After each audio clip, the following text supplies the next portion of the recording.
Okay, we are live today. Welcome back to Mission Top. Mission Top is a farmstead and ranch. It is a family, my family. My name is Gary Nuila. It is also a place of ideas, it's a way of life, and it is a process. And so after all of that, you may even be saying to yourself, like that line in Monty Python and the Holy Grail, on second thought, let's not go to Mission Top. 'Tis a silly place. And that may be the case. But I am looking forward to this discussion today. And it's one that I think about often, and it's actually been kind of maybe one of the more major turns in my thought. You see where I end up on this. This isn't an attempt to convince you of any one position, merely to kind of lay out some possibilities and probably the pluses and the minuses with different ones, and to show you why they're almost inevitable, right? It's almost inevitable that you have to choose something like one of these possibilities as to how you approach the world. And also to bring out how you may think you're approaching the world through one of these possibilities, but it very well may be through another one of these that you're actually living out, despite what you think and despite what you say. So if I can kind of help to bring about those types of thoughts or revelations, I guess you could say, in your own life, and at the very least just get you thinking about these things, then I think I will have accomplished what I wanted to do today with this. So let's start and lay a bit of the groundwork, as you know I like to do. With almost all these ideas, there always has to be a bit of a kind of foundation laid for them to make sense, especially if you're coming in at them for the first time. And to give you a glimpse of what it's like when I'm making these live streams, especially on a week like this where I'm trying to focus on the waterfront video that I've committed to make, and it is making progress. I may get to the very end of the night and say, oh, what are we going to talk about tomorrow on the stream? Tomorrow let's just make it something that maybe is a 10 to 15 minute thought, nice and short. Maybe I'll talk a little bit about it with my wife, Sarah, arrive on something, sleep. And I swear it's the sleep part, because I always wake up and the first thing in the morning, when I become conscious, my mind just starts turning on this. And most likely, that less conscious part of your mind has probably been working on it all night once you had made that decision. So just from that point on in the morning, I'm thinking about this topic, right? We usually try to fit in a family breakfast together, some reading of holy text with each other, and then I'm off to trying to gather my thoughts together on this thing. And as I do, this simple thought that I thought was going to come out and be helpful, well, pretty soon it's, we got to make sure to include that, and this wouldn't be good unless we brought this into it, and it's one thing or another, and then suddenly we're 5 minutes to when I'm supposed to go live, and I realize, this may be another hour discussion, right? And hopefully they have been useful. I know they've been tedious. I've been getting some of the comments saying, this is pretty good stuff. Can you make it shorter? And that's where I have to reply, hopefully, in the future. The whole effort of these is eventually to get these shorter in some way. And so I know I keep on repeating that, but I just wanted to kind of give you a glimpse of how this happens. But that hopefully in this process, this whole 90-day live stream thing that I've been doing is not an attempt to do this for the rest of my life. It's actually very exhausting, because once, I go through this process, deliver this to you, which is exhausting and stressful in its own right, and exhilarating and fulfilling. And then I get done, and usually I'm exhausted for the day, but of course there's still lots of things to do for the day. So this, I do not want to do past these 90 days to which I've committed to, but I think something good will come from it. In fact, good things already have started coming from it. And so maybe that's one lesson to just kind of throw out there at the beginning of this, is that I think you probably agree, just looking at the world and people acting in it, whenever you decide to do something a little bit more extreme, I guess you can, something that really pushes you, something inevitably will always come from it, and usually good. I see that Wiss is on there, and I see you, Harlan, so thanks for saying hi, both of you. And with that, let's actually get into this topic and get back into this foundation that we're laying. So I've talked before how the world teaches us from the very earliest ages to look at the world from a materialist or a physicalist perspective. To some, materialist means like focused on money and greedy, but in a materialist in a more philosophical sense, and that's why I use the word physicalist, in that kind of the world is made up primarily of matter and physical things, right? And maybe even patterns, you could say, but mostly this is the perspective of math and physics. And this is what we're taught today, right? And here's one way to kind of show you how we're taught to just look out at the world and see the world this way. So imagine that you're looking at a mountain, or even you're on a mountain, hiking on a mountain, right? Today, we're taught to naturally do things like measure the distances that we're covering during that mountain, and maybe start classifying the flora and the fauna and the things we've learned in biology, the things of what kingdoms these things belong to. That might take an interest in some, and oh look, there's some wildlife and that belongs in this, and this is in this geography that I've learned about, right? And as you climb the mountain, you may want to know how many calories you've burned so that you can hydrate properly, right? Get the right electrolytes, get the proper protein, the proper matter into you, the carbohydrates and fat for optimal performance, all of which you're measuring, on your technology on Strava as you do this. And then you evaluate your performance on your technology, how much ground you covered, the ratios of how fast you did that. You are thinking about the performance of the gear you've had, the polymers in your shoes and the matter that makes up your gear, how lightweight it is, right? You snap some photos on your device to kind of document that you were there, give that kind of evidence that you're there. But for a lot of people, their whole experience there on the mountain is focusing primarily on two types of knowledge as they're doing this. And these types of knowledge I'm very much just taking from John Vervaeke's conceptions of these four types of knowledge.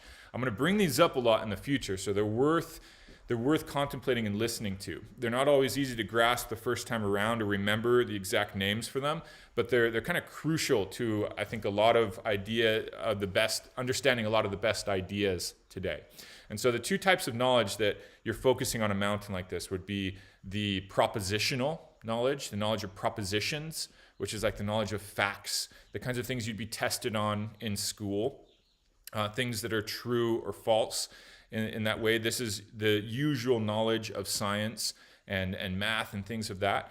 And then you're focusing on on procedural knowledge. This is the knowledge of how to go about doing something. So there on the mountain, you do have to have kind of the right procedure for successfully climbing the mountain. And I was trying to show how yesterday on the COVID focused one is that if you just let the focus on COVID be on propositional knowledge and on procedural knowledge, then what you end up doing is missing that there's other kinds of knowledge that are important. So the world was focused on kind of the facts and the science of COVID, but at the same time, there's another type of knowledge that we'll get into, and that's the participatory knowledge. This is what it's like to participate in the world, okay? And so even if COVID, the people focusing on COVID were trying to focus on the facts, the propositions that would eliminate this disease, at the same time, the whole society is having their participation in the world, their experience of the world is this hugely negative one, right?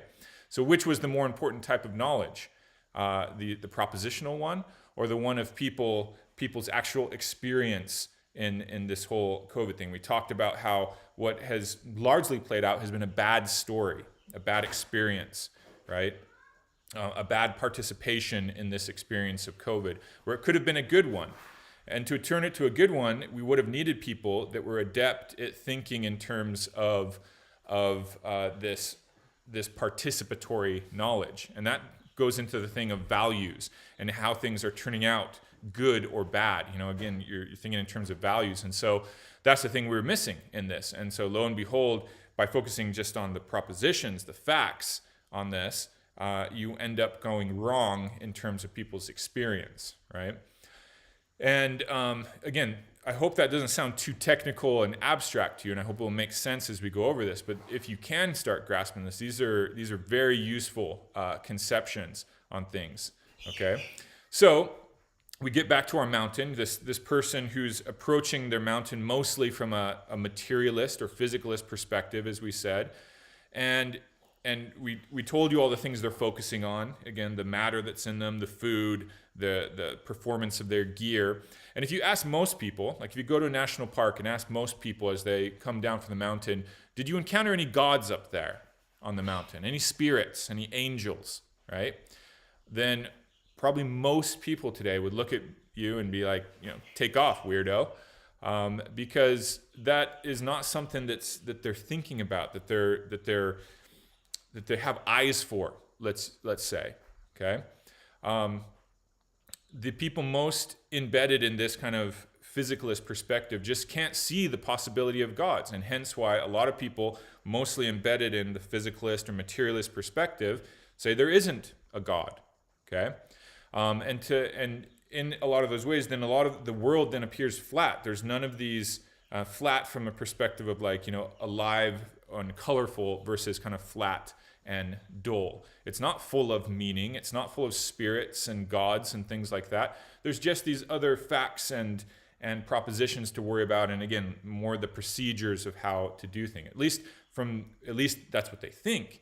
Okay, even though I'm going to get into even the most physicalist person ends up actually living in a world that's much more religious. They just don't see the thing as religious, okay? But anyway, that's what a person from this physicalist perspective would mostly see, that of course there's not gods up there on the mountain. But the interesting thing is that as if you would ask that question, some people that you've asked in a national park as they ascended a mountain and came down, did you encounter any gods or spirits or things like that? Some people, probably minority of people these days, would say, well, yes, I did, right? So you have this other category of people that maybe they've been trained just like all of us have to see the world in this physicalist, materialist way, but they're also open to parts of the world that may be spiritual, that may have room for a God in it, or spiritual beings, okay? And so you would get some people saying, yeah, I did, in fact, on hiking this mountain today, feel closer to God, right? I felt maybe the spirit of God, they could say. They sense a connection to spiritual forces, maybe to ancestors or something like that. But most likely they would have seen their experience would have been framed within their tradition.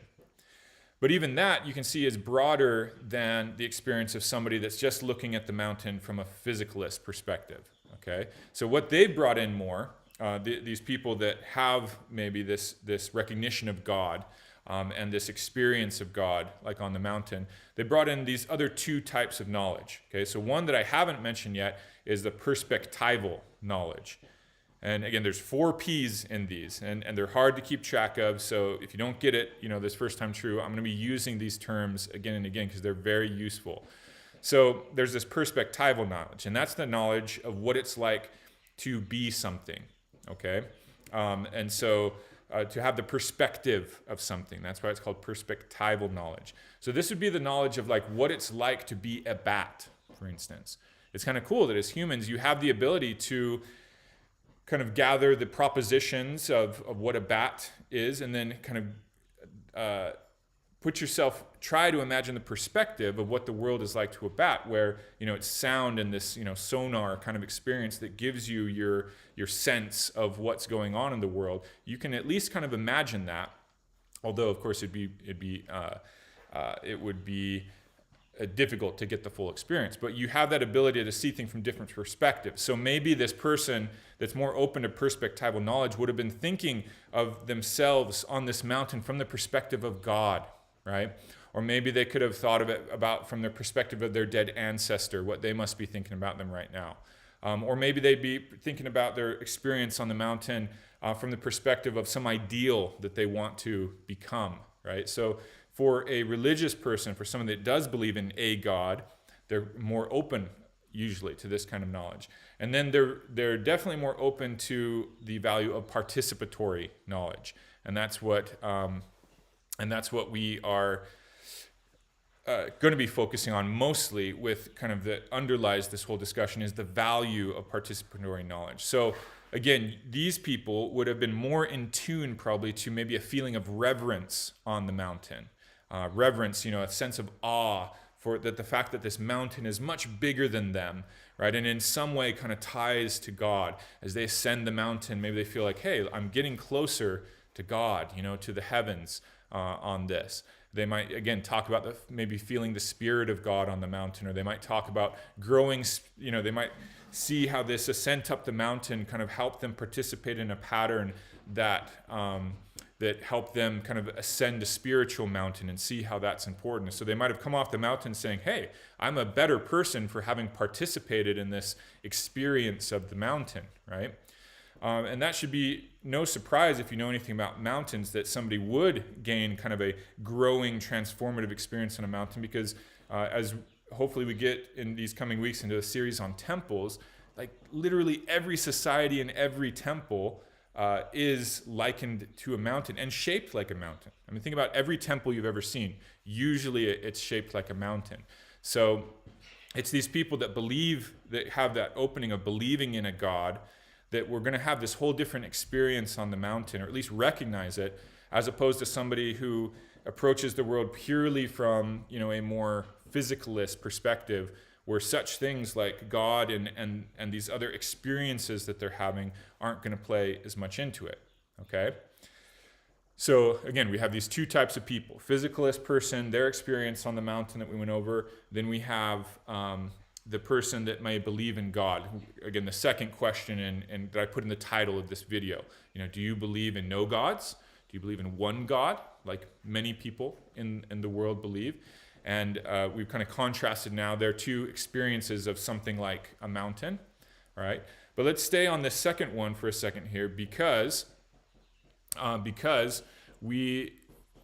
although that person may be open to this more perspectival and participatory knowledge, it probably is bound within their religious conception. And so kind of the quintessential example would be maybe your kind of mainline Christian person in the United States today, all right, who definitely is open to a spiritual power in their life, or a spiritual reality or being, but more within, again, the constrained kind of Christian tradition that they're in.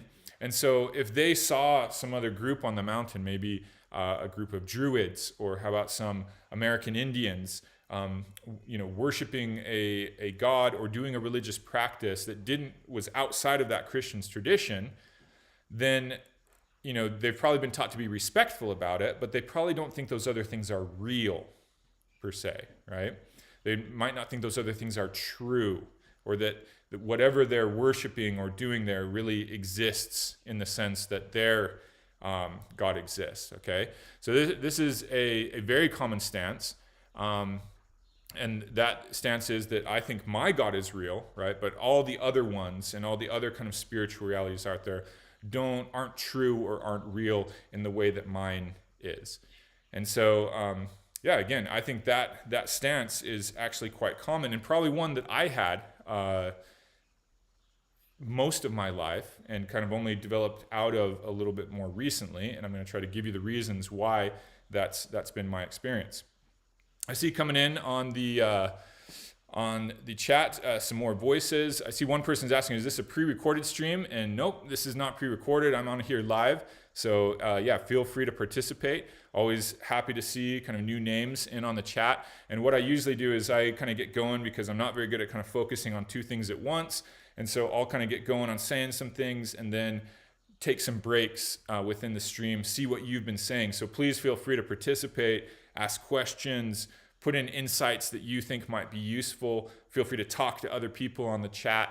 And eventually, I'll be able to kind of go through it, even if I'm not right there in the moment.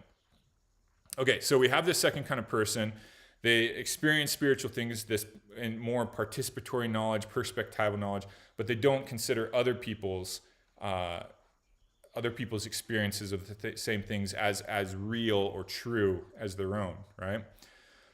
And so at the end of the day, because we've all been trained, at least in the United States and most of the world, to kind of see the world from this physicalist perspective, most of these kind of people, kind of, again, like a mainline Christian in the United States, has been trained to see like kind of every other part of the world still in this physicalist perspective, and in the way I was describing before of matter being the underlying thing of everything, except for their one exception, right? And in a lot of ways, this is problematic if you think about it. Atheists like to bring this up a lot with when they're kind of debating Christians and stuff. You know, they'll say, look, you don't believe in gods just like I do. You look at all the history of humanity and you don't believe in all these, hundreds or thousands of gods that have ever existed. So I'm just like you. We're just like each other. We don't believe in these gods. The only difference is that I just believe in one less God than you do, right?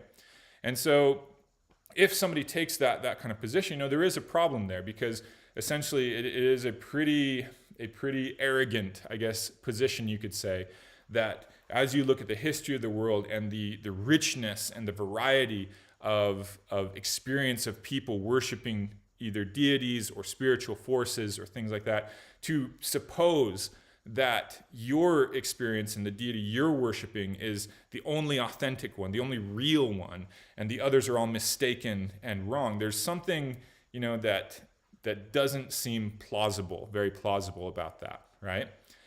And at the end of the day, I don't think most people take such a firm position like that. They try to avoid thinking about that, and that's why most people are respectful to others.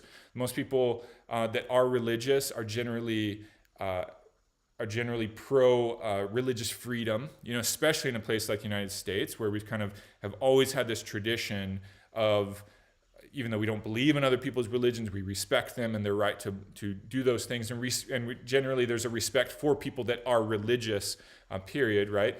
And so most people aren't taking such a stark position of just saying, everything else is wrong. But if you press these people, they may be forced to kind of admitting, yeah, I do take a position where I'm kind of saying, maybe you're involved in some good thing, but I don't think it's really real. Your God that you're worshiping. And again, this is where I probably used to be, at least in the formal answers I had to give, if maybe not in the feeling of that.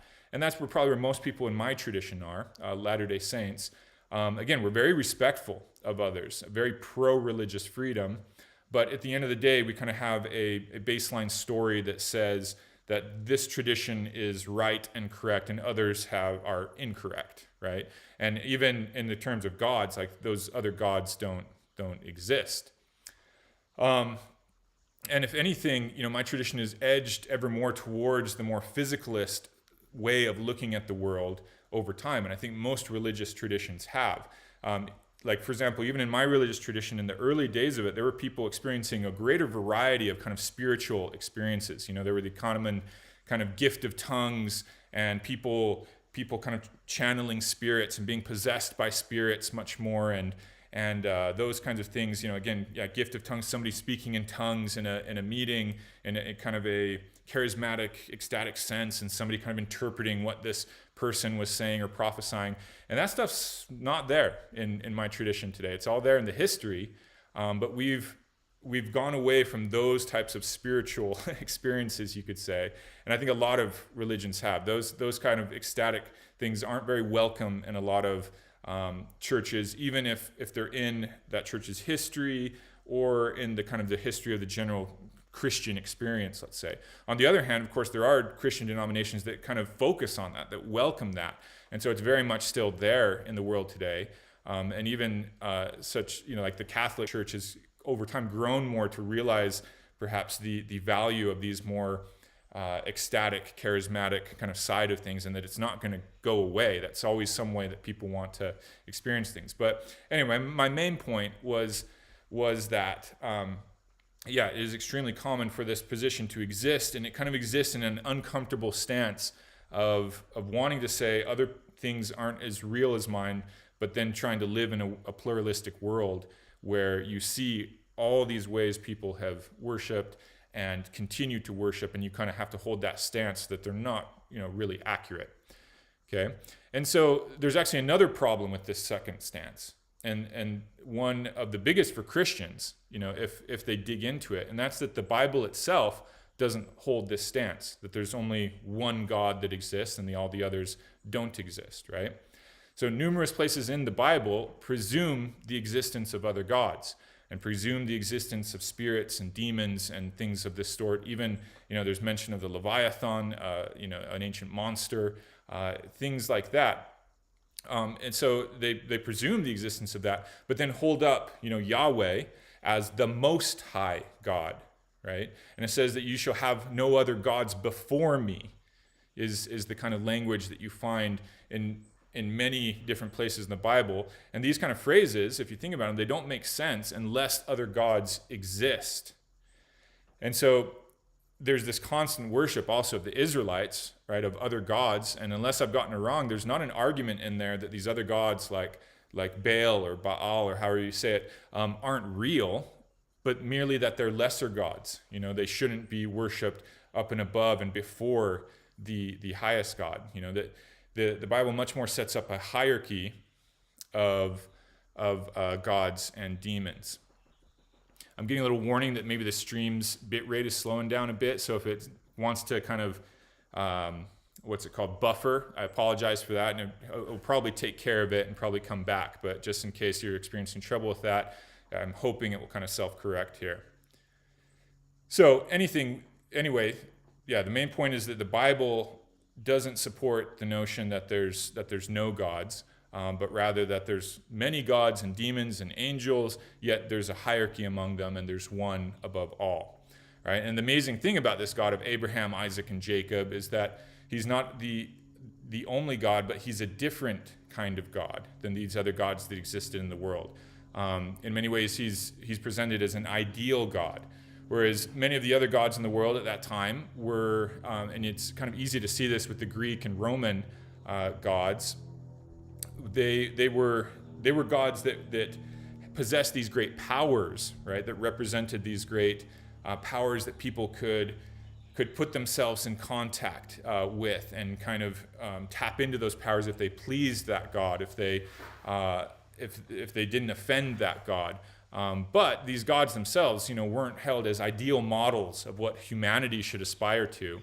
And there's also this idea of, in the Hebrew God, of that man is created in the image of this different Hebrew God. And then, of course, you have Christ come into the picture in the New Testament, who brings in this notion of agape, as we've discussed in these streams, and the personhood of all persons, and this processhood of transformation of all persons into greater persons, to be more like the ideal through this agapic process of love. So my only point with this is to show that, the Bible, presupposes all these other gods that exist out there in the world, but this Hebrew God, and then when Christ is tied into this notion of God, you end up with a pretty different conception of God than had been the case in most of the ancient world.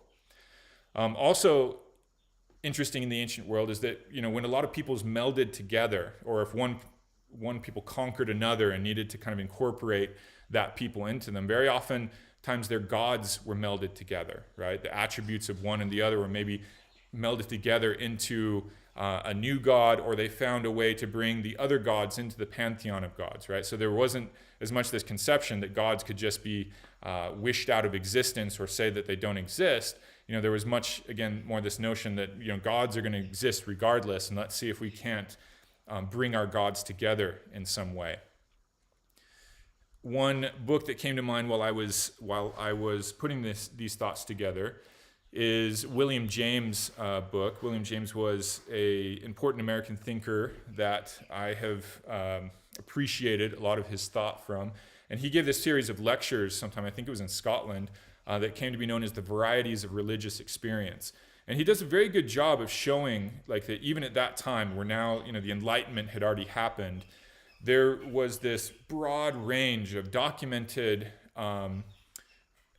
accounts of people having this great variety of religious experiences in all different parts of the world and in so many different ways. As if to say, look, people have these experiences. They do.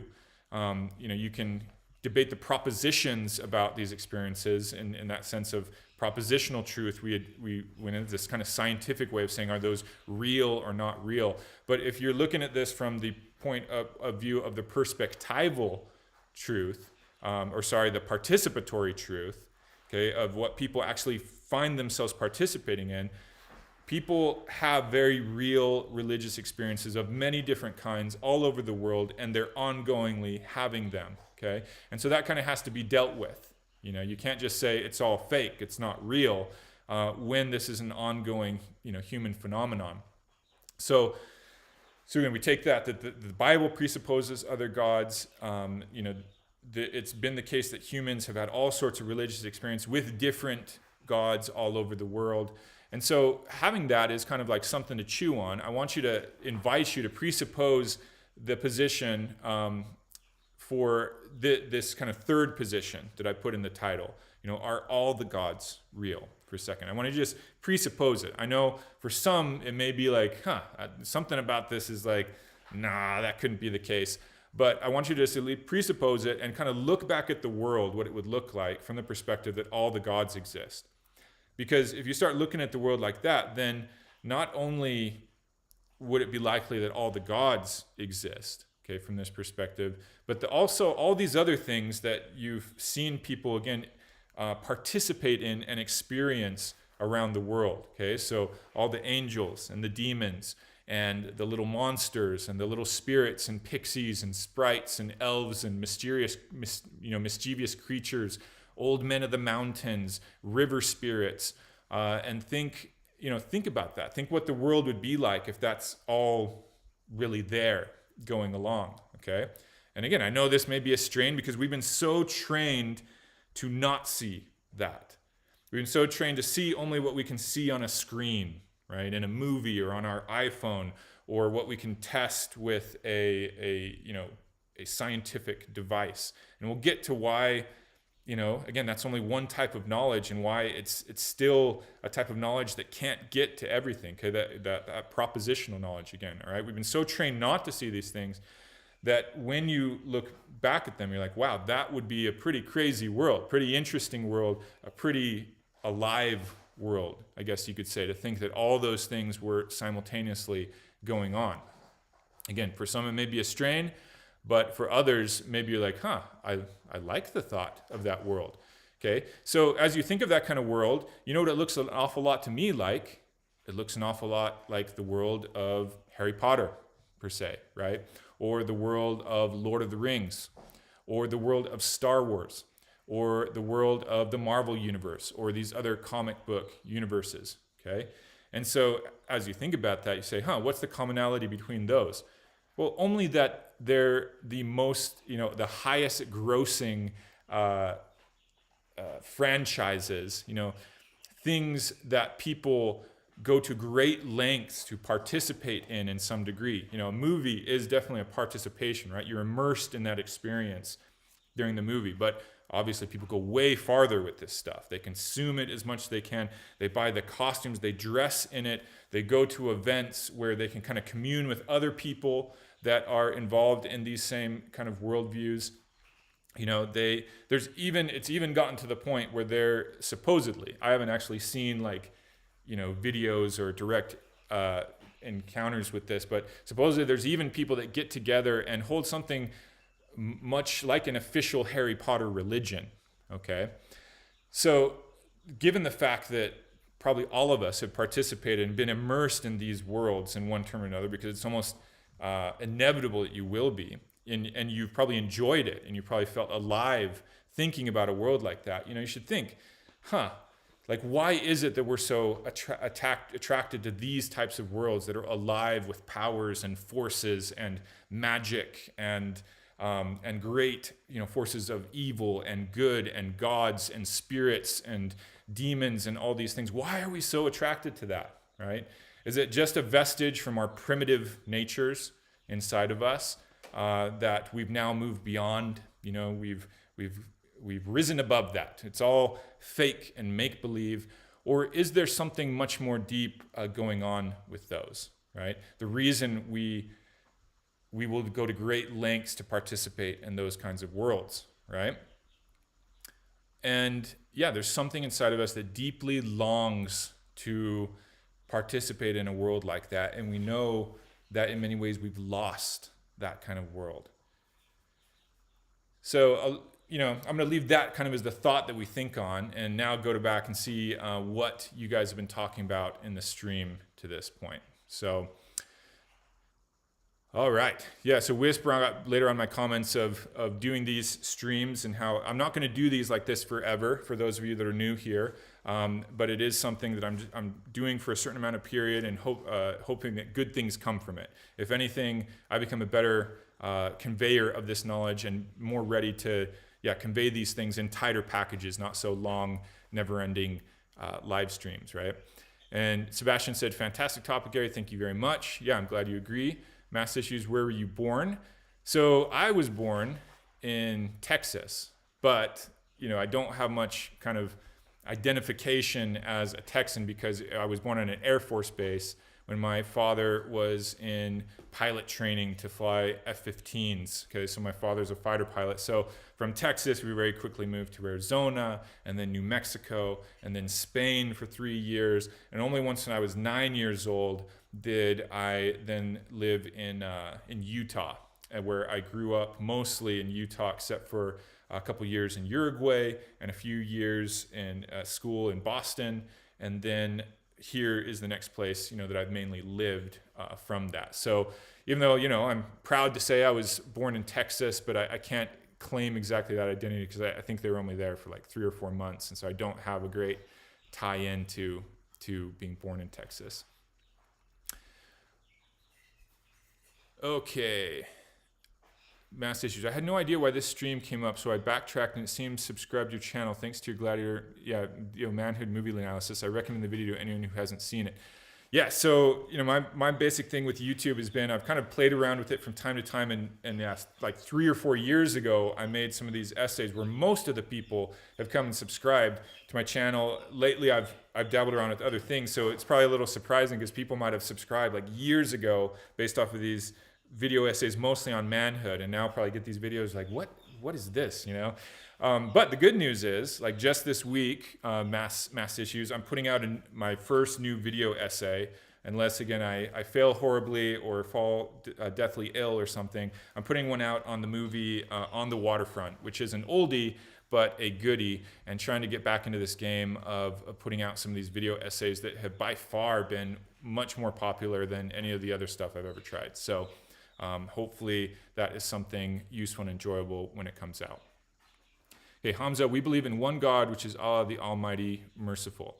Yeah, and so many people in the world believe in a single God, and definitely if not a single God, a highest God. Okay, and Master Jesus, Hamza, this is your point of view, not everyone. And yeah, we don't have to argue about these things. Again, these things, if we want to talk about them, we kind of have to treat them with the utmost respect for the various perspectives. And so this, what I'm about to say about this is merely, my own experience for whatever it's worth. I don't think this is the place to try to convince people of anything, and especially not condemn people for other things. It's just kind of not the space for it, and it very quickly becomes not fun if it ever turns to that, right? So anyway, again, take these things for what they're worth, and if you find value in them, great. And if you don't find value in them, then of course, you don't ever, you don't have to behold them or whatever. So, okay, so let's get back into this. We have. So we put out there this idea, what if in the world really all these other forces, these spirits, these things are real, okay? And what would the world be like, and how would that work in a world today where, by and large, we've been trained to either not think that all these things exist, even while, like I pointed out, we go to great lengths to participate in ways in like a movie where all these things exist and we love it, we're just so immersed in it, and then we have to say, oh, but it's not real, right? None of that stuff's really real, or there's nothing like that in the world today. It's just kind of all fun and games, right? given fun and games and amusement is kind of what we're all about in today's society. So we have to kind of just settle for that. But my kind of point in this is going to be that even though we take these positions of one God only, or no God, because many people say there's no God, that when you look at how people live out their lives, we're much more living still in a world with many gods and spirits and influences if you look at how we act. Don't look at what we say. Don't look at even what they think. Look at what people do. Okay? So kind of the quintessential example for me of this would be the Western world's relationship with Santa Claus. Okay? So Santa Claus is an interesting figure, and I'm going to caveat by saying I've definitely taken a lot of ideas in relation to Santa Claus from Jonathan Pageau. I always want to kind of recognize, whenever I bring up certain ideas, if they're very closely taken from somebody else, I want to recognize that, because I don't want to have something where I pretend that I've come up with these things. But a lot of these have come from Jonathan Pageau. He has some great videos on this that I recommend. But with Santa Claus, okay, you have this figure, then there's always this kind of playful debate around it of does somebody believe in Santa Claus or not? Does Santa Claus exist or not? And the general pattern is that children grow up believing in Santa Claus, and then you reach a certain age where you find out Santa Claus isn't real and you don't believe in him anymore, right? My claim would be that regardless of what you say about Santa Claus, people do believe in Santa Claus by and large, like in the United States. And in fact, beyond just belief, they worship him. Because for me, belief, I think the less helpful version of belief is kind of an acceptance of facts for which you have no tangible or kind of like scientific evidence, right? That's the way some people think of belief. I just need to believe in these things that I can't prove, but I need to believe in them because every tradition has a reason why you should believe in a thing like that. But to me, I think a much more helpful version of belief is what you actually live out. Your belief is determined by how you're willing to act in the world and the things that come from that, right? So if you believe in God, you do the things, you live inside the story of a belief of God, and you do the things, and your belief is more tied to your actions than it is in just some acceptance of a proposition. Again, you see, going back to these different types of knowledge, a lot of people want to play belief in the propositional, does God exist, true or false? There's a proposition. I want to place belief much more in the participatory kind of knowledge, right? Do you experience God, and do you act out and participate in a story, in essence, a life in which you can see your belief in God, okay? And so if you can accept my version of belief, I would say that most people in the United States, for example, believe in Santa Claus, okay, whether they say they stopped believing or not. And the reason is that when you compare the actions towards Santa Claus to many different ways that people have acted towards gods, you find that people are behaving towards Santa Claus in the very same ways that people behave towards gods throughout humanity, okay? In one of my previous videos on manhood, we did a whole 2-hour or hour and a half discussion about rites of passage.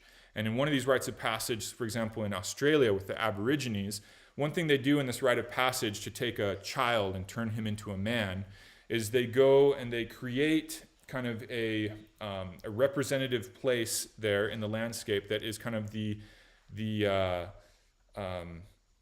primeval kind of world of the gods, you could say. They choose this space that has this significance, and they put up the props and prepare this area for this ritual to take place. And then as part of the ritual, they act out maybe the creation of the world or the creation of their society at that moment. And some people will wear the costumes representing a god, okay? And you could say, that's fine and well. It's just kind of a drama to kind of learn the story. But they don't see it that way, right? They see it as that when that space is created, the gods themselves are there, right? And the person wearing the god's costume is merely kind of the body for that spiritual god to be there and participate and commune with in that moment, right? And so this is something that people have done. It's very tied up with temples and the way that temples are used across, humanity. But come bring that kind of setting, bring it back to Santa, to one of the American temples, right? The shopping mall, for those that still exist, and those were the great places of American communion in our consumerism and the things that we generally worship. And there you have Santa in the mall, right? Kind of a lesser god, because that's kind of the way I'm seeing Santa. He's kind of a minor god, but a god nonetheless, right? And you have there a space created that kind of that puts out, Santa's homeland, if you will, is created there. And Santa's there with his other spiritual creatures, the elves, right there, and the kids line up so that they can do what? So that they can commune with Santa Claus. And once again, from the physicalist perspective, everyone would say, no, this is just fun, Gary. This is just, children living out kind of a fantasy and having a bit of fun while they're kids and can imagine, and later they grow up. But I'll say, let's keep going and see if that's really the case, because the adults are in on this too, right? So the children come up. What do? They sit on Santa's lap, and this person obviously isn't, the Santa Claus, but they have dressed up in a way so that they can kind of be the body, let's say, for the spirit, for this spiritual being, this God of Santa Claus. And in as much as that person says what Santa Claus once said to that children, ho, ho, ho, and how have you been, and Merry Christmas, and what do you want for Christmas, and whatnot, then that person, that child is there participating, communing with this spiritual being, with Santa Claus, okay? And for certain, the child sees it that way, even while maybe the child recognizes that there might be another Santa Claus, even at the other end of this mall, or in the next mall over. There's something that we know we can participate with these beings like this, even though, even a child probably senses something in which it's not like this one-to-one physical participation, right? So anyway, they participate that, but the minute that Santa Claus maybe comes out of that, of speaking through in the voice of Santa Claus and says, could you hurry it up, kid? I got a date I got to get to, or something like that. And that kid would be like, whoa, where did Santa Claus go? Because this is no longer, Santa Claus is no longer here, and this is Joe now, that the mall hired. And so, it would completely wreck it. But in that moment that person is speaking what Santa Claus once said, then Santa Claus is there, right? And that person's communing with Santa Claus. And you have to wonder, how do we know what Santa Claus says, right? How do we know what Santa Claus wants? We all know what Santa Claus wants. At Christmas, he wants us to decorate our houses in a certain way. In the American household, people decorate what Santa Claus wants them to put out, right? Lots of reds and whites and some holly and things like that. We know what Santa Claus wants us to do at Christmas. So I would say Santa Claus is kind of the principal god of the American Christmas. We're very much honoring Santa Claus. And I'm not denigrating Santa Claus. He's a jolly old fellow. He's a good little god. And he has his kind of nice domain of the world, and everybody enjoys this spirit of Santa Claus, okay, and the stories and the elves. And people love praying to Santa. The children, what do? They'll send off a letter, or they will literally pray to Santa. And guess what? Santa will even answer them. It's incredible, okay? A letter will come back, and Santa will have written them something back, okay? And say, no, Gary, you've got it all wrong, right?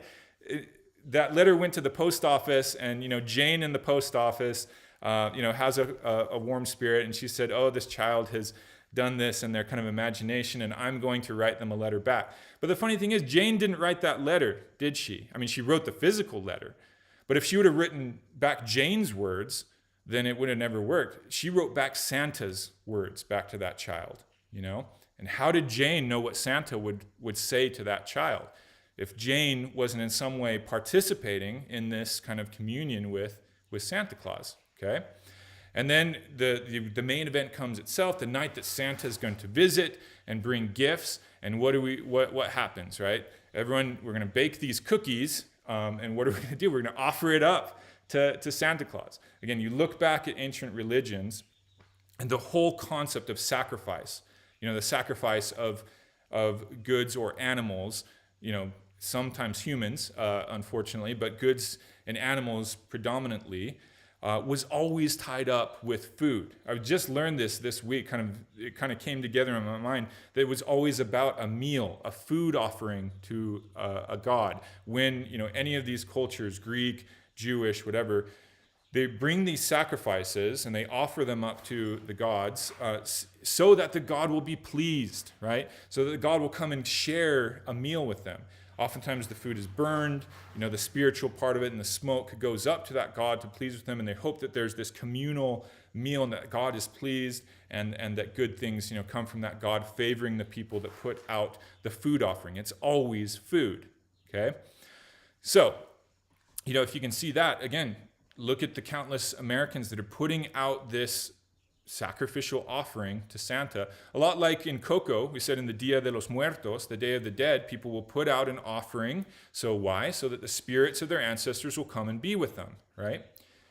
And there's this sense that the spirits eat the spiritual essence of the food and enjoy it, okay? And you want to do that because Santa will be pleased and he'll leave gifts, okay? And you say, Gary, no, you got it wrong again. Like, Santa doesn't actually come. It's the parents that do that. And again, sorry if there's any children viewers, which I very much doubt, because I'm exposing these secrets that go on, right? But I would say no. Yes, the parents do actually put out the physical gifts, but why? Why do they do that? Because Santa wanted them to. Okay, they are worshiping this God of Santa Claus. Okay, and they're giving their child the presents that Santa Claus would want them to have.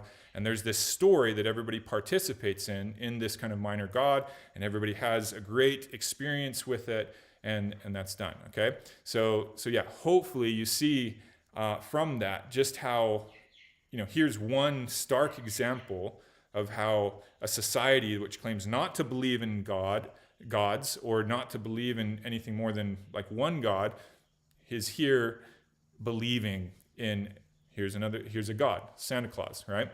And I have no beef with Santa Claus. Again, I'm not trying to set him up as something bad or make anyone feel guilty for doing this. Like in my house, here's the thing: we believe we believe that Santa Claus exists, okay? But we don't actually worship Santa Claus anymore. So that's the kind of thing with me. I once didn't believe in Santa Claus, or I'd say I didn't think he existed. Now I think he exists, but I no longer worship him. And the only reason for that is that right at that same moment, there's actually a higher God I would rather worship, okay? And I found that it's very difficult, especially for children, to worship two gods at the very same moment.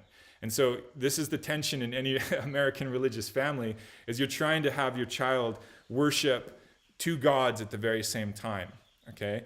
And let's just say that Santa Claus is a lot more fun than the other God that is generally being worshipped right at the very same moment, which of course would be Jesus Christ.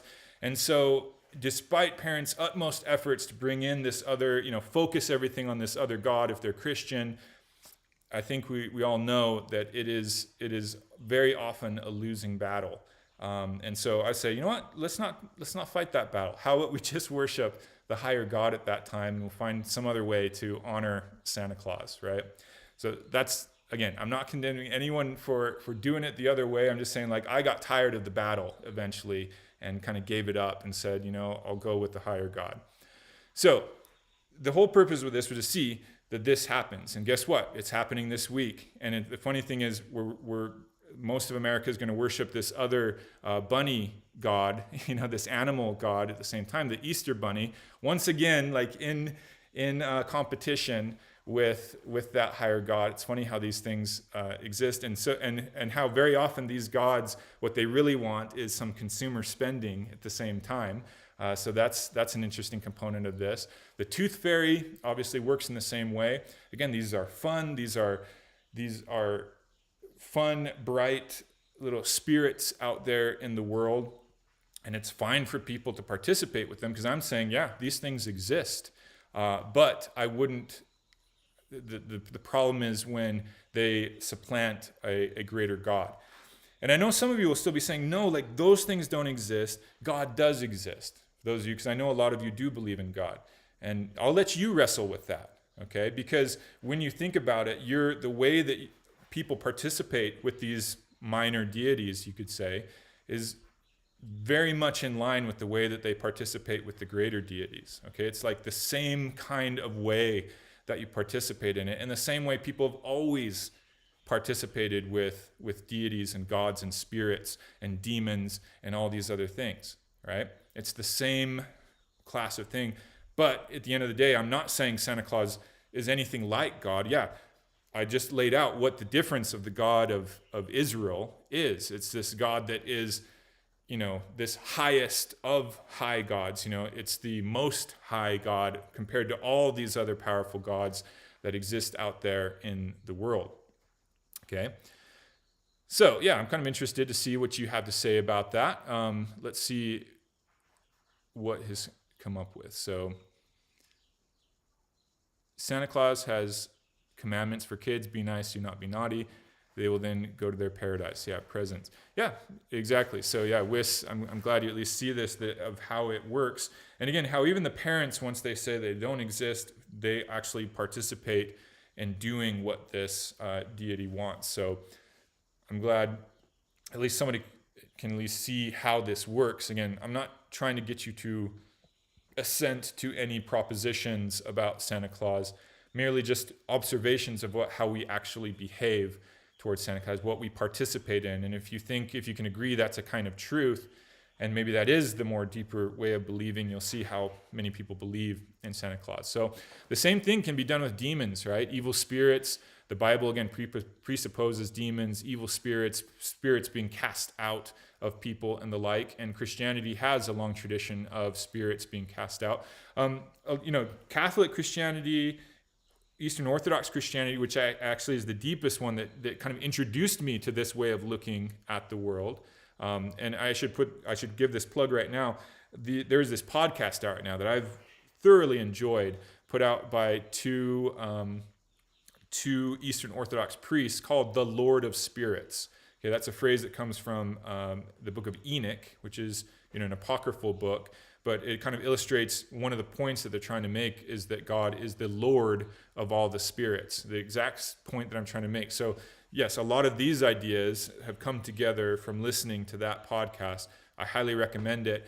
But if you're not used to this way of looking at the world, it may take you for a ride. So again, I'm not like trying to push the Eastern Orthodox faith either. I'm all about the ideas, and so I've loved the ideas. But if you don't want to be kind of give yourself new possibilities in your lives, don't listen to it, because it may be a very different way of looking at the world. But if you're like me, hearing something that, be like, oh, I'm going to listen to it now, right? Okay, here's another example of how this works and for you to chew on. And that would be a city, okay? And throughout history, there's very oftentimes been these notions that a city has an angel over it, right? Or oftentimes places have patron saints, attached with them. But let's keep it to like thinking of an angel of a city.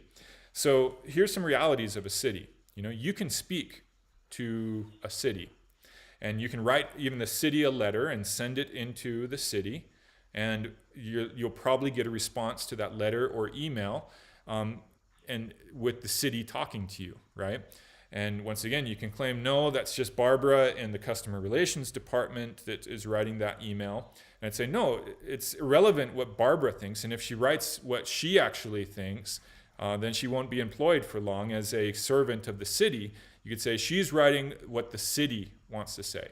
And when you think about it, like, who's talking there? Is it the mayor of the city that's talking there in that letter? You say, no, it's not exactly the mayor, although they're an important part of the city. They're part of the head of the city.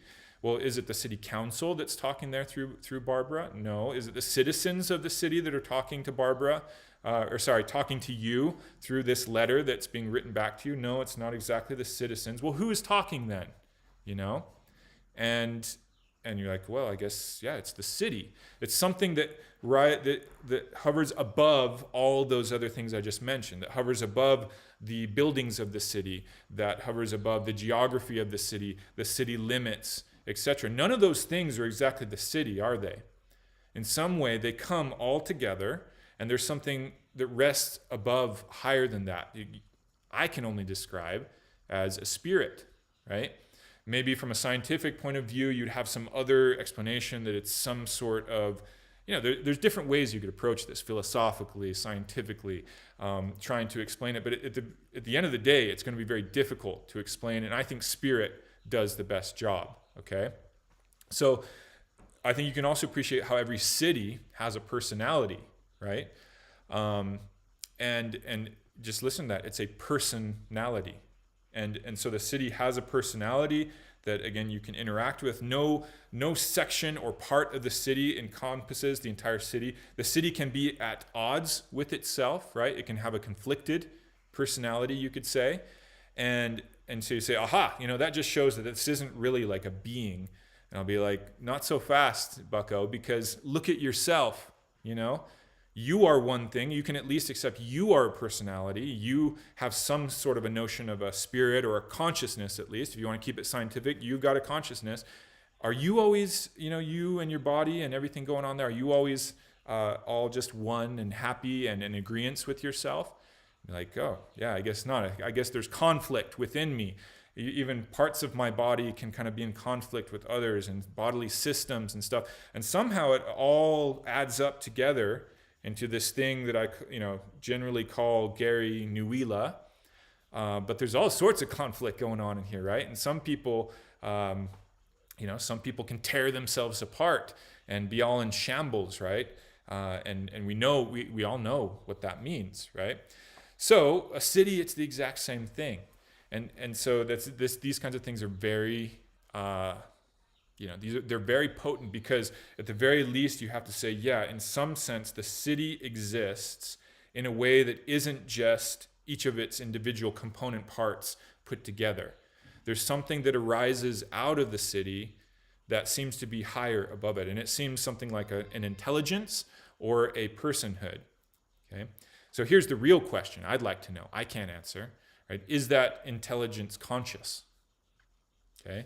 Is there a consciousness like our experience of conscious, something like it, in which the city or Santa Claus or any of these spirits or things has a sense of consciousness, maybe different from ours, but it's some way related to ours, and such that they have an experience like we have of our consciousness.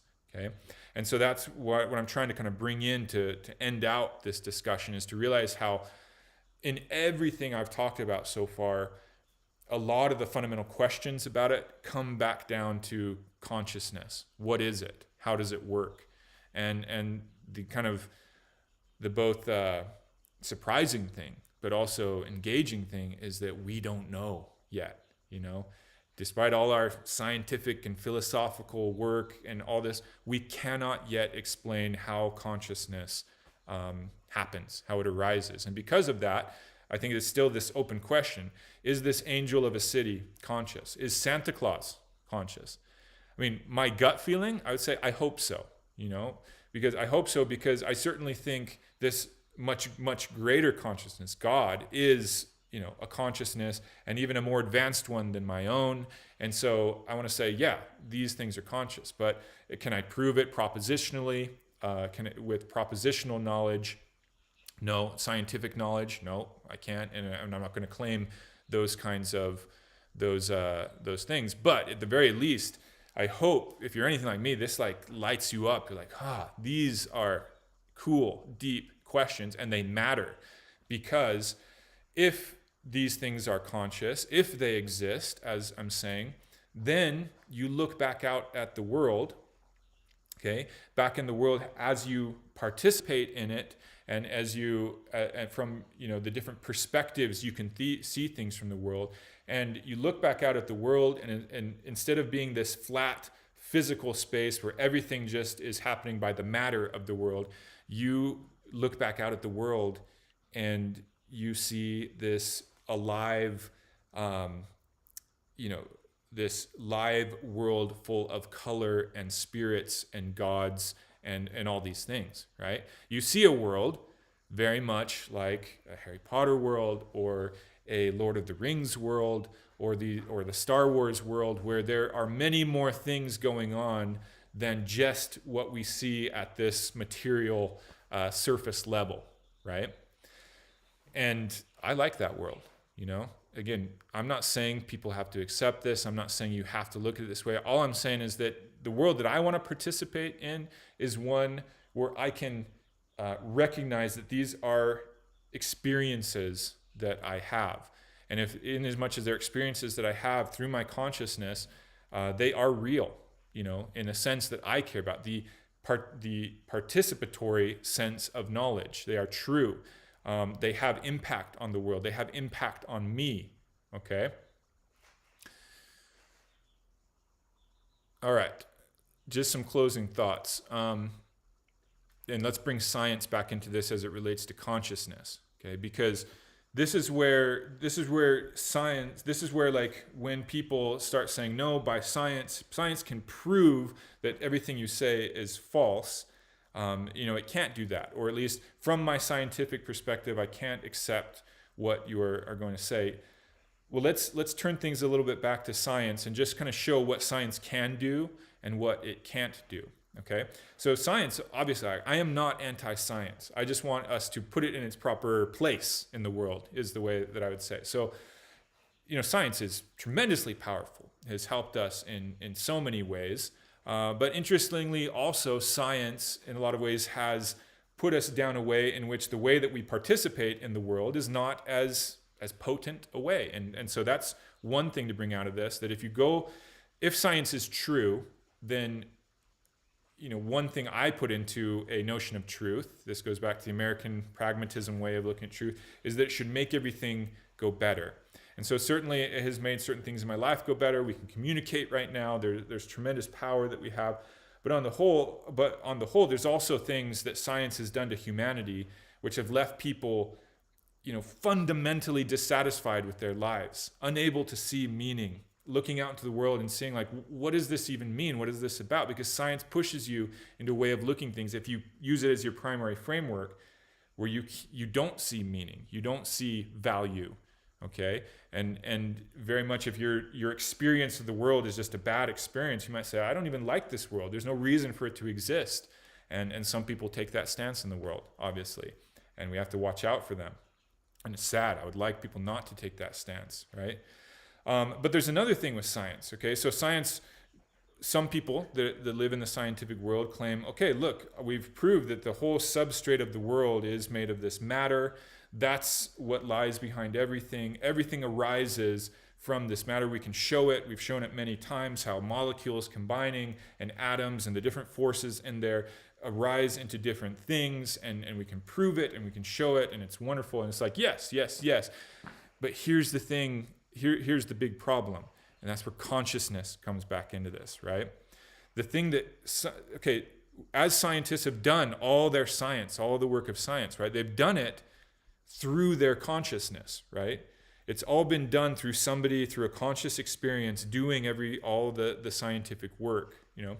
So at the end of the day, if you want to accept what they've done, you have to be able to say that what happens in the consciousness, you have to be able to explain that conscious experience and ensure that however that conscious experience comes about, and then its experience of doing science actually does correspond to the fundamental reality of the world. Okay, if that makes sense. It's kind of a hard thing to think, but the thing is, like I said, even scientists cannot explain yet how physical matter, in any ways, in the structure of the brain, and it all arises into this experience of consciousness. And until they're able to do that, which, you know, they're working on it, maybe they'll be able to do it soon, maybe not. They keep on running into problems trying to explain it. That's the thing. Trying to explain it purely through a scientific framework. Until they can explain that, then they can't exactly fundamentally accept the science they've done through their consciousness, right? And so that's kind of a fundamental roadblock there, I guess you could say. And why I like to bring in that, you know, science is very good at these propositional kinds of knowledge and procedural types of knowledge even, but is not very good at this other realm of participatory knowledge. And until the time where we can, through science, like, explain all these things and ensure that the science itself has given us the right measurements, telling us what the right substrate of the world is, you know, I'm going to keep on accepting my participatory, it's easy to get these things mixed up, my participatory knowledge of the world, which is this world that I experience that is alive and full of spirits. And when I climb a mountain, I do feel closer to God, to higher things and whatnot, in ways that science can't explain fully. And so, that is, for now, the limitation of science. But as I said, people are working on this. And one person that I've been interested in, I've mentioned his name before, is Donald Hoffman. Okay, so he's somebody that says, yeah, the fundamental problem we've had in trying to explain this scientifically is that we've always presupposed this assumption that the fundamental level of things is matter, right? Molecules and matter, or quantum level, or those kind of things. And you keep on ending up with problems. So he says, when you end up with problems like that, maybe you have to rethink the fundamental assumption and then try to prove it scientifically. So his fundamental rethinking the assumption is that maybe the fundamental layer of things isn't matter, physical matter, or these kind of things, these patterns that arise from physical matter interacting with each other, but maybe instead it's consciousness. Actually, he says, if you can't prove it, maybe because that's the underlying kind of assumption. And so he's trying, he's a pretty humble scientist. He's like, this is going to take time and effort, but he's trying to scientifically, mathematically create a framework by which he could prove that consciousness is in fact what lies beneath everything, and that consciousnesses can be kind of divided into units of consciousness, almost, you could say. So you have some very you can have things in the world that are very much less conscious, or only contain some of this, but this consciousness can combine into ever more complex forms that allow you to get to more complex composite beings of consciousness, combined consciousnesses, such as us, such as an animal as compared to a rock, or even such as these kind of spiritual beings that we're talking about. So to me, very exciting stuff. Is it all proven? Is it conclusive? All that kind of thing? No. And so until, I very much encourage humanity to keep on going along these lines. But until then, all I can go by is my participation in the world. And when it comes down to it, I much more have found that I love participating in a world that is filled with consciousness, life, spirits, magic, you could say, in that sense of the best word I think I've come out with is enchantment. And a lot of people talk about this. We are striving to re-enchant the world, and think how chant is tied into music. Okay, so it's like you look out into the world and you sense much more music. And music is a great kind of symbol to look forward to, because what is music? Music seems to be a way that meaning is put into a pattern of sound. So it's like music puts us very much in touch with meaning. And people, even somebody that doesn't believe in anything religious, spiritual, like I said before, you get them in music, you get them in a concert with other people in communion there, and they will have a religious experience, right, with that music, and in terms of resonating some sort of pattern of meaning and communion within them. So to see that the world is enchanted, filled more with music, is the kind of world that I want. I very much more like to participate in. And once you start seeing the world like this, what's very cool is that everything in the world, you start seeing this kind of spirit and enchantment and ability to commune, you could say, with God, or with the spirits, or with the angels, or with the saints, if you will, in other conceptions, in everything that you do. So something as simple as like a family meal is no longer a time to just put matter into your body so that you can live.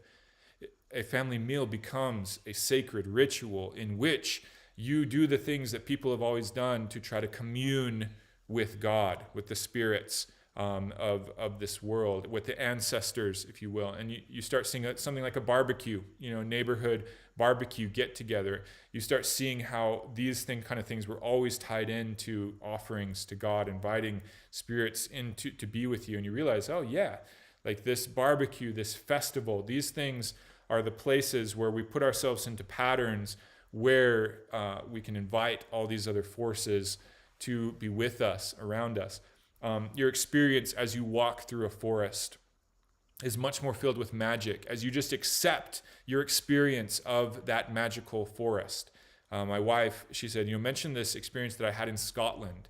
And Scotland's an apt place to bring this in, because places like Scotland, Asturias, and northern Spain are filled with these magical, mystical cultures. And it's no wonder, because those landscapes essentially, they are alive with these kinds of forces. And so Sarah was on a walk in Scotland on one of those days that you get this mixture of clouds and a little bit of sky, the cold weather, but the green and whatnot, and the sun, little bits of sun coming in and out as the clouds do different things. And at one point on the walk, this little bit of sunshine comes upon this ring of these kind of red and white mushrooms, right? That for whatever reason, in us humans have us tied into something magical. And she just had this experience that was enchanted in that moment, right? And you could say, oh, it's all just not real. It's kind of psychological stuff. Let's explain it through evolutionary means. This is why you had that experience. Blah blah. It was chemicals happening in your body. Blah, blah. You see how that just takes that right out of it, and instead just say, no, you had that experience of it. It was enchanted. It was magical in that moment. And when you start doing that, and you start getting yourself in tune to that, the world changes around you, right?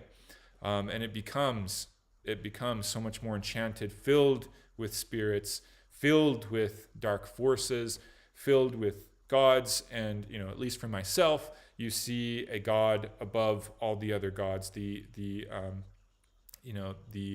highest God, and then you find better, more potent ways to commune with whatever you deem that highest God to be. Okay? So I think that's what I had to say about that today. You can see how kind of like something simple. I just wanted to kind of talk about this basic premise, and the title of this video brings in all these other things because it's all connected. And to me, it's the best stuff to think about because it actually influences your life and impacts it, the way that you experience the world. That's why it's so potent in terms of the ideas of it. But as usual, now I am interested in kind of coming back to your comments and questions. Kind of this is the end of the formal part of this, and you're welcome to keep on going on comments, questions, etc. on here as long as you want, and I'll stay on here as long as you want to keep on talking. So yeah, WIS brings out personality. Yeah, the personality has this sense of a person, of a living intelligence. So WIS says, about consciousness, have you looked into NDE, near-death experience? I've heard a lot of people talk about that. I've never read a lot of the books itself, but I've had conversations with people where they've kind of read some of these books and talked about people's experience with near-death experiences, oftentimes, seeing their own body, right, or having experiences with lights and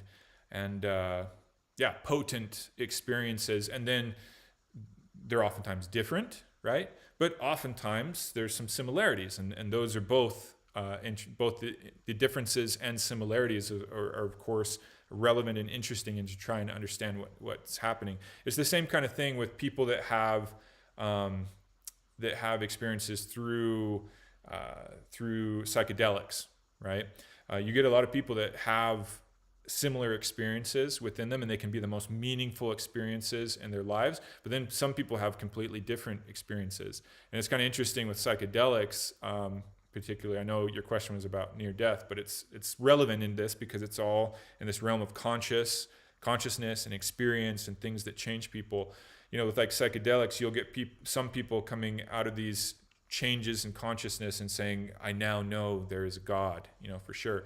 And some people will come out and say, I now know there is no God, So it's interesting, the different things that happen when people have get into these different states of consciousness, I guess you could say. And a near-death experience would probably be a different, in as much as they remember anything, then it was a different state of consciousness. And yeah, people can do this. It's kind of, this is another whole realm of things that's worth thinking about, how this all relates to different states of consciousness, whether that people achieve, whether through meditation, fasting, psychedelics. Running is one that I've done where, there really is such thing as a runner's high and a different kind of state of being that you can enter into, at least temporarily, while running. And this all is related into this notion of what's really going on when we're doing that. Is it purely this scientific material event happening, or is it better explained through other means? Okay, with some American Indians believed in the idea of a great spirit, which is basically all the souls joining all the consciousness of the world. It would be God, but everyone will join in it in the end. Yeah, there's a lot of these kind of things that brings up, in my mind, kind of probably related to the idea of pantheism, where you have this notion that God is kind of the combination of all. You could look at it in the way like the combination of all the consciousnesses and forms up this much greater consciousness. Possible, right? It's possible. I haven't gone deep down the kind of the viewpoint of pantheism. I'm not saying like because I didn't agree with it or something, just because I haven't yet really explored it fully and thought about its implications. But it seems related to that Native American idea, and you'll oftentimes find a lot of these common ideas across different things, always a little bit different between traditions. And it's important to know to not just think they're all the same thing, because sometimes they aren't. But again, the commonalities are just as are fascinating as well. How when you look across religions, there come out very often the same kinds of patterns. Whether different types of dualities. That's where I like to stick to the masculine and the feminine, because it's something that kind of goes across all of humanity and is a very useful pattern for understanding the world that pretty much everybody experiences. But yeah, you look in other religions and you see these common patterns, and I think there's something to that. I'm not as so far as some people take that and say, well, there's actually this kind of meta religion that lies behind it all. It's like maybe there's a value in that, but some people go too far with that. Like, okay, and here's the religion, now join it, kind of thing. I don't know if that's, in fact, I don't think that's probably the answer, is to kind of try to create, a collection of all the patterns and then say, here's like the Uber, pattern for everybody to join. Even though, in the title of some of my videos, like the metagame or something like that, you can see that's in some sense what I'm trying to do, but just in a more practical, helpful way. That's one thing to make sure I get out of this. Like, we're getting into stuff that's religious, that's fundamental. Here we are, a group of people. Very often the notion in humanity is, okay, let's like form something and join it, and that is not what this is headed towards or about or anything I want to do. Just to make that clear for anybody that's wondering.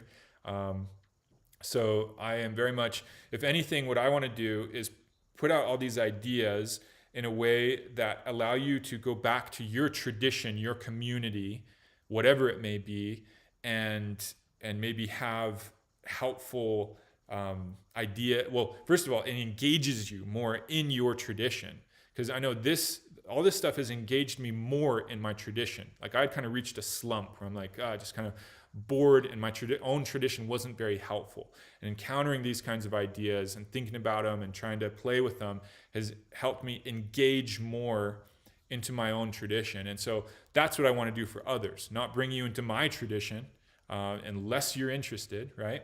But in fact, give you things that help you to say, wow, I'm now seeing things in my very own tradition that I've kind of, maybe you've even abandoned it, if you're Catholic or something like that, and you're lapsed Catholic and you didn't want to have anything to do with it, but yet your family, this is your framework, this is the story your family lives in, it's your ancestors, it's your posterity, and you look back and be like, oh, I'm seeing ways that I can engage back in this, enrich it, participate in it, and it have a potent positive experience on me. Like, that would would really make me happy about all this, to hear people doing that.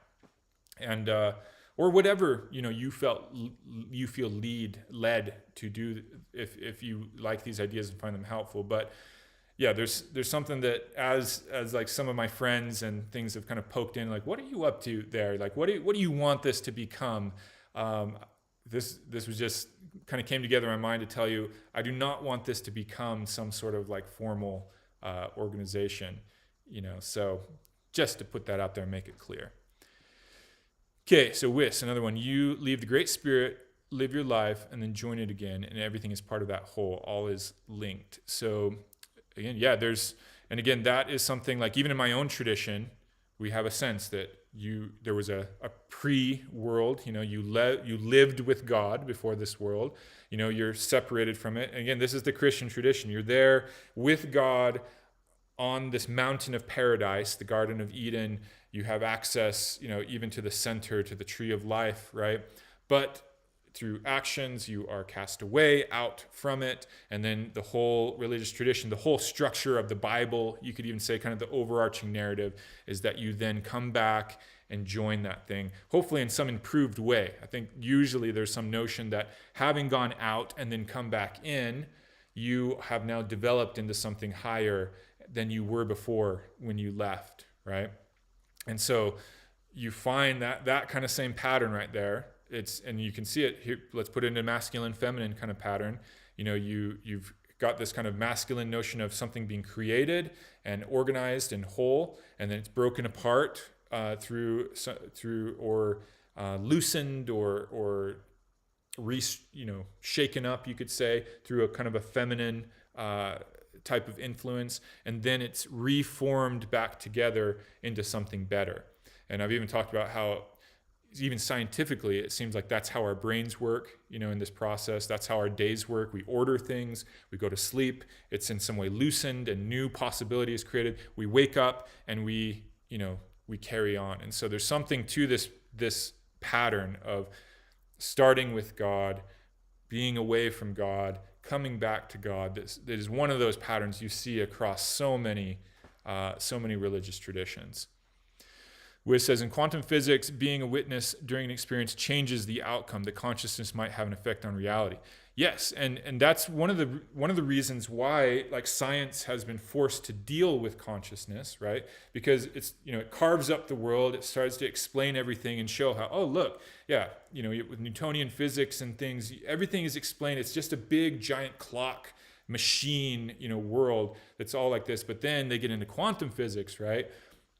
And they start seeing that, oh, actually things seem to only form, reach certain states when an observer, right, like a conscious entity, actually, forces things to coalesce into a different state. That's, again, I'm not a quantum physics expert, so I may have even said that wrongly for anybody that's like, oh, that's not how it is at all.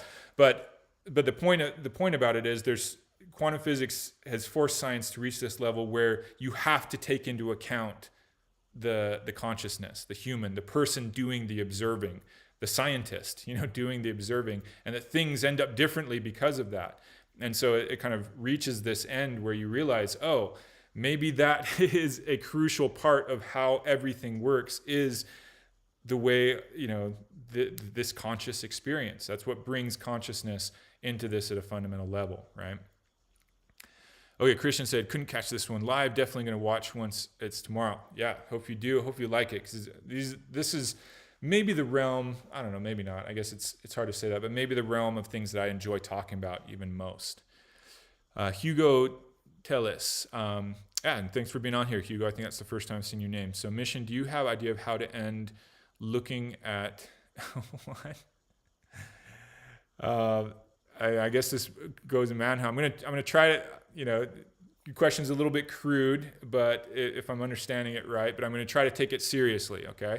So, because I'm going to assume that you had a serious intention. So you're saying how to have idea of how to stop looking maybe at the rear end of girls. I'll put that in a more respective way. And in as much as we do talk about manhood on here, that's at least a question worth considering, because that's a very real thing of things in the world, right? So I would say, one of the things, so let's chalk that into a very natural behavior for men. I mean, men like to look at the rear ends of women, okay? And so in one approach would be to say, well, just stop that, fight that desire or repress it and don't do it anymore. And if you're anything like me, right, you can do that for a little bit. You can show some discipline and whatnot. But in the end, your efforts might, at some point you can hold that discipline for some point, and then maybe, it all comes crumbling down and you end up looking at too many rear ends in ways that you was just a breaking down of your discipline. So I wouldn't recommend that, right? So instead, what I like to do is start from the standpoint that, okay, you have this passion, you have this thing going on inside of you. It's going to be part of you. You're not going to get rid of it. You can't just turn it off. You can't just suppress it or hide it away. And it's part of you, right? And so why don't you try to, always usually the answer is to try to take that passion and put it in the service of something higher, right? So like one thing, I'm a married man, but it doesn't mean that I'm not still attracted to women. So one at least idea that I try to do is like when I see women and see attractive women, whether it's their front side or their back side, one thing I try to do is to kind of see my seeing of them towards something higher, like appreciate femininity for what it is and the beauty of femininity for its beauty and the way that it can energize you, and yeah, that could be, energize your crotch per se in a kind of lustful way, but it could be like, wow, like women are incredible and I feel, alive as a man from even just being in their presence and looking at them. And so already you've turned that to something higher. You can also, especially try to see that person, not just that part of them, but see the whole person. And that's kind of in this line, take that rear end part of that woman and see all of her and experience all of her at that same time. And I think you'll end up with something much more like something that makes you better rather than something that you just want to stop, right? So I hope, if, again, it was a little bit hard to tell if your question was serious, but if it was serious, hopefully that's at least helpful. Am I able to do that perfectly with women? No, of course not. But it at least gives some kind of framework to which you can maybe do it better. So, oh yeah, and you say you're from Brazil. So as I understand, there's a lot of women with, attractive rear ends there. So I can understand your dilemma. Yeah, Hristikesh Badiar, why did this get recommended to me? And I'm sorry if I've said your name wrong, but so I'll just say your last name because it's a little bit easier, Badiar. If one reason this probably got recommended to you, maybe you saw, we had this from someone else earlier, that maybe you saw one of my earlier videos, which is like an essay on Gladiator, or I had one on Blade Runner, for instance, or Black Panther, and maybe you subscribed at some point like 3 years ago in the past when I made those, and I've only recently started making more videos, so maybe that's why you have found me today. Okay, Wiss says, because you're a curious person. Okay, Hugo said, all right, Wiss, in the quantum physics experiment, the witness could be a measuring device, not necessarily a person, so that's interesting. Yes, that is true, that it's something that measures, right? Makes those fields of possibility collapse, and so it isn't just a person. But of course, at the end of the day, there's always consciousness brought into that because you can't even make any of these conclusions or look at the measuring device or whatever until the conscious person looks at it, as I understand it, right? Well, that was a great answer. I assume having daughters help change the way you see women too. Yes, and having daughters, that's one way to kind of, another little rule of thumb is to think, that's somebody's daughter, right? And so just that thought allows you to change your perspectival knowledge of the situation and maybe see that woman as the daughter of someone. That can help you kind of have a better perspective. And it doesn't mean you can't look, right? Because they're beautiful, and it's okay to look at beauty. It's okay to appreciate that in its higher ways. And so, anyway, those are at least some starts of how you can begin to look at it, I think. Okay, looks like that might be everything, as far as questions and comments today. Again, always happy to have these new people on here today to give one final explanation for anybody that's new, because oftentimes more people are here at the end than the beginning. These are just live streams I'm doing. I started maybe 20 days ago, maybe have 60 or 70 days to go. I'm just doing them for 90 days, Monday through Friday. But they're all in efforts of kind of producing better content on YouTube related to all this stuff, but in more tight packages. And so maybe I think what's forming in my mind is in the future, maybe it's only once a week I would do a live stream like this. And as far as my activities on YouTube, much more be trying to put out kind of tight, more entertaining, I guess you could say, or engaging packages of content. And I'm going to try to doing that this week with the On the Waterfront video essay that I've said I do since Monday. So Hugo says, I'm here since the Gladiator video. Yeah, I think it's got the international one, because I have one that Americans can't see because of copyright. The international one has like 500,000 views. So I understand a lot of people have seen that one. And I'm glad to have you. Spearman, thank you all about the interaction. Are you happy with the way you're going, or do you want to do more? I'm happy with it. I think we get a pretty good amount. If we had too much, these videos would go on forever, and we can't do that either. So I've liked it. And I'm sure over time it'll only increase. So we'll kind of go until it's not productive anymore, but I've really appreciated it. Maybe it'd be nice to try to stop more often in between small topics and answer the chat. Maybe an idea to try. Okay, yeah, I can try to kind of plan out the video and plan the places that I'll stop, because as it's kind of just when I get tired a little bit. So yeah, and maybe what I could do also, this would probably be more effective, is like put out some question that to kind of have your answer, get your thoughts on, because a lot of times I want your thoughts on things, then talk about something, and then at the end go back and see what has been talked about with that question. That'd be a good idea. Okay, everyone. I hope you have a good rest of this Wednesday. This is Gary signing off here from Mission Top. We'll see you back tomorrow.